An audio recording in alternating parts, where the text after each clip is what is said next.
మీరు ఎప్పుడైనా గమనించారా? లేపాక్షి ఆలయంలోని కళ్యాణ మండపం ఎందుకని అసంపూర్ణంగా ఉందో? ఎందుకంటే ఆ కళ్యాణ మండపం అచ్యుతదేవరాయ అనే ఒక రాజు మొదలుపెట్టాడు. ఈ ఆలయం కట్టే సమయంలోనే హఠాత్తుగా రాజుగారు మరణించడం జరిగింది. తరువాత తన అల్లుడైన అలియదేవరాజు ఆ పనిని కొనసాగిస్తూ ఉంటారు. ఒకరోజు విరూపన్న కళ్యాణ మండపం చెక్కుతున్న సమయంలో విరూపన్న అంటే గిట్టని వారు రాజు దగ్గరకు వెళ్ళి విరూపన్న పైన అబద్ధపు చాడీలను చెబుతారు. విరూపన్న ఖజానాను దుర్వినియోగం చేస్తున్నట్లు రాజుకు చెప్తారు.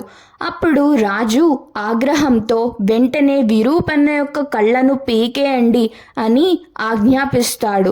భటులు వెంటనే విరూపన్న దగ్గరకు వచ్చి రాజు యొక్క నిర్ణయాన్ని వివరిస్తారు.